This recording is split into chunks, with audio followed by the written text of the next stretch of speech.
ईमानदारी से अपने काम अपने रिश्तों को निभाते हैं, उस मेहनत का फल नहीं मिलता, फिर भी हम पूजा पाठ करते हैं पूरे दिल से। बट महाराज जी कभी कभी विश्वास टूटता आप हमें बताओ, अभी खेती बोओगे तो आज ही रोटी दाल उसकी पालोगे क्या? किसका प्रश्न है? अभी खेती बोओगे, गेहूं बोओगे तो आज ही रोटी बना लोगे क्या उसकी? कितनी पूजा पाठ करते हो, कितना जप करते हो, कितना ध्यान करते हो, लेकिन पीछे जन्मों के जो किए हुए पाप कर्म है उनका जो बनकर प्रारब्ध है उसको कौन भोगेगा? पीछे की फसल अभी खाओ और अभी की फसल आगे मिलेगी। संत महात्माओं की तुलना में तुम कितना भजन करते हो? तुम्हारे पास तो और भी कर्तव्य कर्म है और भी व्यवहार है, हमारे पास तो एक ही कर्तव्य कर्म है, केवल भजन। तो हमें भोगना पड़ रहा है, तो तुम्हें भोगना नहीं पड़ेगा। अगरबत्ती धूप बत्ती लगाती हो, इससे तुम्हें भगवान में अश्रद्धा हो जाती है, तो भगवान को नौका समझा क्या? फिर अश्रद्धा क्यों? अश्रद्धा शब्द क्यों? श्रद्धा नहीं है, पर मेरा प्रश्न ये है कि जो आने वाली युवा पीढ़ी है, जो बच्चे हैं, जो देखते हैं, तो उनका विश्वास। हाँ, आने वाली युवा पीढ़ी गर्लफ्रेंड बनावे, बॉयफ्रेंड बनावे, जहर जैसे व्यसन करे, गंदे आचरण करे, भगवान पर श्रद्धा करे, तो नरक जाओ, दुर्गति भोगो। अगरबत्ती लगाने से हमारा प्रारब्ध बदल जाएगा? इतनी बड़ी तपस्या है, पाप की हो तूफान जैसा, पहाड़ जैसा, और अगरबत्ती के धुआं से पहाड़ उड़ाना चाहती है, उड़ जाएगा क्या? पाप करते समय सोचते हैं भ्रूण हत्या, गर्भ हत्या, बलात्कार, चोरी चोरी, नाना प्रकार के पाप करोगे, जब वो फलीभूत होंगे तब श्रद्धा करो भगवान पे, अश्रद्धा करो, भोगना पड़ेगा तुम्हें। अगरबत्ती लगाओ चाहे धूप बत्ती लगाओ, अवश्य में भोक्तव्यम कृतम कर्म शुभाशुभम। समझ में आ रहा है ना? या इतना भजन करो कि अपने प्रारब्ध को विध्वंस कर दो, तब देखो।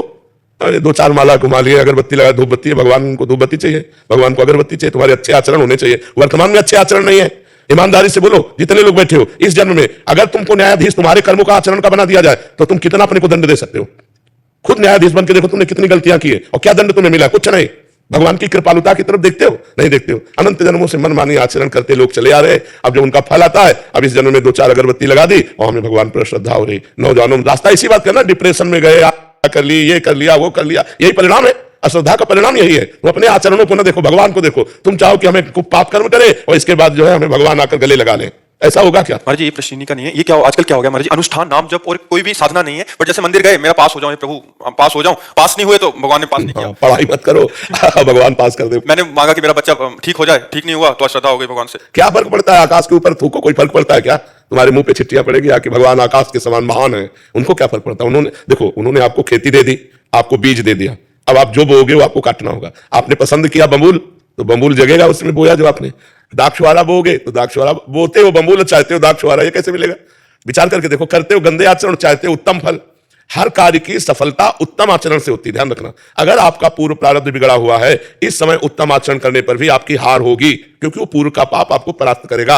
अगर पूर्व का पुण्य साथ दे रहा है तो इस समय गंदा आचरण करने पर भी आपकी विजय होगी, क्योंकि गंदा आचरण वर्तमान में दंड नहीं देगा, ये आगे चलकर आपको दंड देगा। अच्छा आचरण आपको वर्तमान में सुख नहीं देगा, ये आगे चलकर सुख देगा। वर्तमान में आपका प्रारब्ध आपको दुख सुख देगा। मनुष्य जन्म दुख सुख भोगते हुए अच्छा कर्म करने के लिए मिला है। हमें यहाँ भगवान से किसी भी तरह की श्रद्धा और अश्रद्धा का विषय नहीं लाना चाहिए। हाँ, श्रद्धा का विषय यह है कि ऐसी परिस्थितियों में भी भगवान हम टूटे नहीं, हम आपके कृपा बल से इन दुख सुख को सहते हुए सही आचरण से चले। जैसे पांडवों का राज्य छिन गया, यहां तक कि पत्नी भी दांव में लग गई, लेकिन वो धर्म से च्युत नहीं हुए। 12 वर्ष का वनवास, 1 वर्ष का अज्ञातवास, लेकिन धर्म से च्युत नहीं हुए। ये भगवान की कृपा, उन्होंने कभी भगवान को नहीं कोसा। हम लोगों की क्या आराधना है, बेमतलब भगवान पर श्रद्धा श्रद्धा की बातें करते रहते हैं। भगवान क्या है? महान है, वो एक महान पावर है। आप अब देखो, बिजली को गाली दो, कनेक्शन सही हो ना, आपके बोर्ड में बिजली आ रही है, आपने 2 तार ऐसे लगाए और कनेक्शन सही नहीं हुआ, अब ऑन ऑफ करते रहो, बल्ब सही है, तार भी सही है, प्लग भी सही है, बोर्ड में बिजली है, लेकिन वो ऑन नहीं होगी, जलेगी नहीं। क्यों? कनेक्शन सही नहीं। वो पावर है, परमात्मा पावर है, उससे सही कनेक्शन करो। सही आचरणों के द्वारा पवित्र भोजन, पवित्र आचरण, पवित्र विचार, पवित्र नाम जप करते हुए, तो देखो आपके अंदर पावर आ जाएगा। बड़े से बड़े दुख को मुस्कुराकर सहोगे और जय बोलोगे, अश्रद्धा नहीं होगी, जय बोलोगे। देखो ठाकुर हरिदास जी चैतन्य महाप्रभु के परिकर में हरे कृष्ण 3 लाख नाम जप करते हैं। यवन बादशाह को काजियों ने भर दिया तो उनको बंदी बना लिया गया और कहा गया कि आप यवन कुल में जन्मे हो, तो उनको सजा दी गई। 22 बाजारों में कोड़े मार मार करके उनको मृत्यु दंड। कोड़ा जब लगता तो कहते हरि बोल, जय हो प्रभु आपकी। यह भक्ति, यह भक्ति। हरे कृष्ण बोल रहे हैं, भगवान का नाम जब कोई अपराध है और दंड उसका क्या है? 22 बाजारों में मार कोड़े मृत्यु दंड, लेकिन हरि बोल। जब जल्लाद कहते हरि बोल कहता है तो मुस्कुरा देते, तूने भी हरि बोल कहा ना, तेरा भी कल्याण हो जाएगा। जो वास्तविक भगवान के पावर से जुड़ गए हैं, देखो देखो, ये है पावर। प्रहलाद जी को आग में रखा जा रहा है, जय श्री हरि। यह हमारी क्या है?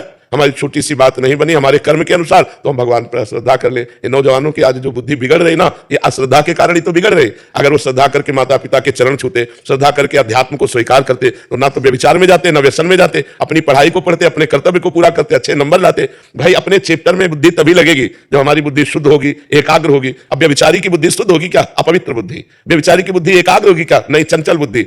व्यभिचारी की बुद्धि व्यसन रहित होगी क्या? नहीं, नशेबाज। तो नशेबाज, व्यभिचारी और चंचल बुद्धि वाला किसी भी चैप्टर को कंठस्थ नहीं कर सकता, किसी भी विषय में सफल नहीं हो सकता। ये लोग कैसी बातें करते हैं, भगवान पर श्रद्धा नहीं, ऐसे नहीं चला जाता। ब्रह्मचर्य से रहो, पवित्र आचरण करो, पवित्र भोजन करो, एकाग्रता पूर्वक पढ़ाई पढ़ो, हर विषय में पास हो जाओगे, हर विषय में पास हो जाओगे। तुम्हारे ग्रंथ तो इतने इतने, हमारे ग्रंथ तो इतने मोटे मोटे हैं और सूक्ष्म विषय है, तुम्हारा तो स्थूल विषय है। यही राष्ट्र का विषय होगा, विश्व का विषय होगा, हमारा विश्वात्मा का विषय, विश्व से अलग विषय है। ये विश्व में जो दिखाई दे रहा है उससे अलग विषय है, हमारा सूक्ष्म विषय है, उसको पढ़ना है।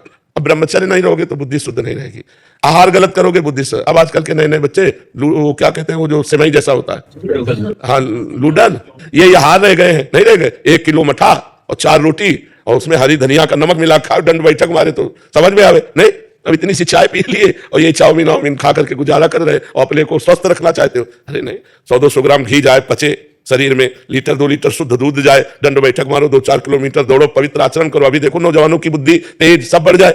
अब इधर उधर का गंदा भोजन पाओगे, दूसरे का मांस खाने से चर्बी बढ़ सकती है, आत्मबल नहीं। पवित्र आहार करोगे तो माना तुम्हारी चर्बी नहीं रहेगी, लेकिन आत्मबल बढ़ेगा, तुम्हारी बुद्धि बढ़ेगी, तुम प्रखर बुद्धिमान होगे। इसलिए दोष भगवान को न दो, अपने को सुधारना है, उनसे कृपा मनाओ कि हमारी बुद्धि शुद्ध हो जाए और आप में कभी अश्रद्धा न हो। कितने करुणा में भगवान है, क्या बिगाड़ा है आपको? आप विचार करके देखो, आपका शरीर भगवान ने आपको दिया, बुद्धि भगवान ने दी, सब कुछ भगवान ने दिया, आपसे लिया क्या? फिर अश्रद्धा किस बात की? तुम्हारी क्या है? एक रूम भी तो तुमने नहीं बनाया, मेरे भगवान ने बनाकर तुमको इतना सुंदर शरीर दिया, फिर तुम भगवान से अश्रद्धा क्यों कर रहे हो? भगवान ने तुम्हें पृथ्वी दी, वायु दिया, अग्नि दिया, तेज दिया, सब कुछ दिया है, क्या भगवान की अश्रद्धा करने का विषय बनता है? आप अपने आचरण शुद्ध न करो, सब कुछ भगवान का दिया आपके पास है। भगवान ने कभी कहा कि मेरा है? आप 100 रुपया भगवान को दोगे तो 1000 जगह कहोगे कि बिहारी जी में जाकर मैं चढ़ाया था और बिहारी जी ने हमारी बात नहीं सुनी। तुम सुनते हो भगवान की बात, सब कुछ दिया भगवान ने। गीता जी में भगवान कहते हैं, भागवत जी में कहते हैं, तुम एक भगवान की बात न मानो तो तुम्हारी भगवान कैसे बात मान लेंगे? अभी भगवान की बात मानो, तुम्हारी बात भगवान मान लेंगे। बड़े बुरे से बुरे कर्म का भी तुम्हें दंड नहीं मिलेगा। हम तो हम सर्वपापेभ्यो मोक्षयिष्यामि मां शुचा। तो समझना पड़ेगा, अध्यात्म को समझना पड़ेगा, जैसा बोओगे वैसा काटना पड़ेगा। ऐसे ऐसे लोगों से पाप बन रहे जिससे समझते नहीं पाप है। पहले किया व्यभिचार और जब गर्भ रह गया तो बच्चे को झाड़ियों में फेंक दिया, कूड़ेदाने में फेंक दिया। कितनी बच्चे बच्चियां ऐसे मिलते हैं जो कूड़ेदानों में मिल रहे। तो मान लो जैसे गृहस्थी में भी है तो भ्रूण हत्या, गर्भपात, ये सब कितने भयानक भयानक पाप है। कोई बिरला ऐसी होगी, खुली बात कह रहा हूं, कोई बिरला ऐसी मां बहन होगी जो गर्भपात न कराए, और फिर उसका दंड, गर्भस्थ शिशु की हत्या बहुत बड़ा पाप है। तो इसको कौन मान रहा है? गृहस्थ कौन मान रहा है? तो फिर दंड जब मिलेगा तब। अब बोले भगवान पे अश्रद्धा होगी तो करो अश्रद्धा, उनको क्या फर्क पड़ता है? अवश्य में भोक्तव्यम कृतम कर्म शुभाशुभम। नहीं, बचपन से लेकर के अभी तक बताओ, धर्म विरुद्ध आचरण किए कि नहीं किए, गर्भ हत्या की कि नहीं की, चाहे पुरुष हो चाहे स्त्री, धर्म विरुद्ध आचरण सब करते हैं, तो उनका फल नहीं भोगना पड़ेगा? बाद में कहो कि मंदिर में जाके कहते हैं कि भगवान मेरी बात सुन लो। कैसे सुन लेंगे? तुमने भगवान की बात सुनी? भगवान जब कह रहे हैं कि 25 वर्ष तक ब्रह्मचर्य रहो, फिर जब ब्याह हो जाए, पाणी ग्रहण हो जाए, जय वर्ष में, तो गृहस्थी धर्म में फिर अपने ब्रह्मचर्य को तोड़ो। कौन रह रहा है? सबसे पहला आश्रम सबका है ब्रह्मचर्य, फिर गृहस्थ, फिर वानप्रस्थ, फिर संन्यास। कोई चल रहा है? अभी उठ के खड़े होना नहीं आता, बॉयफ्रेंड हो गए। हाँ, उठ के खड़े होना नहीं आता, बॉयफ्रेंड हो गए, गर्लफ्रेंड हो गए। अब ये बच्चे बर्बाद हो जाएंगे कि नहीं हो जाएंगे? जिनका उद्देश्य ही अभी पक्का नहीं बन पाया, पढ़ाई लिखाई में जहां माइंड लगना चाहिए वहां गंदी बातों में माइंड लग गया। अब कैसे? अब इसके बाद तो हे भगवान, हे दुर्गा देवी, हे भैरव बाबा। तो अब इसमें कोई सुनने वाला नहीं। तुमने सुना नहीं तो फिर वो तुम्हारी नहीं सुनेंगे। 1 किलो लड्डू भी चढ़ाएंगे, वो भी गए। तो अनंत ब्रह्मांडों को भगवान भोजन दे रहे हैं, पशु पक्षी सबको भगवान दे रहे हैं, यार तुम उनको 1-2 किलो लड्डू से फुसलाना चाहते हैं? ऐसे ही हो गया आज। देखो, एक चुल्लू पानी में वो फुसल जाने वाले हैं, एक तुलसी दल में फुसल जाने वाले हैं, पर ईमानदार के हाथ से। बेईमान के हाथ से करोड़ों का भोग लगाया दुर्योधन ने, महल में करोड़ों की भोग की व्यवस्था अरबों की थी। भगवान देखा भी नहीं, और विदुरानी के हाथ के केले के छिलके पाए जाके तुरंत, घंटा 2 घंटा नहीं, वहां से हटने के बाद सीधे विदुरानी के घर गए। दुर्योधन से कहा मुझे भूख नहीं है, और वहां जाके कहा भूख लगी लाओ, और वो ऐसी प्रेम में बावरी कि गुदा फेंक रही, छिलका दे रही, महाराज छिलका खा रहे, वाह वाह। देखो, ये अखिल कोटि ब्रह्मांडों का मालिक है, अरबों का भोग व्यवस्था किए दुर्योधन, भगवान ने देखा भी नहीं, और विदुरानी के हाथ के छिलके पा रहे हैं। कैसे? वो तो चुल्लू भर जल में रीझ जाने, पत्रम पुष्पम फलम तोयम ये में भक्ता प्रेक्षति। भगवान को यार वैभव चाहिए, सारा वैभव तो उन्हीं का है, सोने की खान, चांदी की खान, सब पृथ्वी में उन्हीं का है। उनको 100-200 ग्राम सोना या 100-200 ग्राम लड्डू पेड़ा इससे रिझाया जा सकता है क्या? वो हमारे पिता, हमारे स्वामी, हमारे मालिक है, उनको हम क्या रिझा सकते हैं? हम तो अधिकार पूर्वक कह सकते हैं कि आपको ये काम बनाना होगा। कब? जब हम उनकी आज्ञा पे चलेंगे। जैसे अपने आप पापा की 10 बात मानते हो तो एक बात तो मनवा ही सकते हो आप।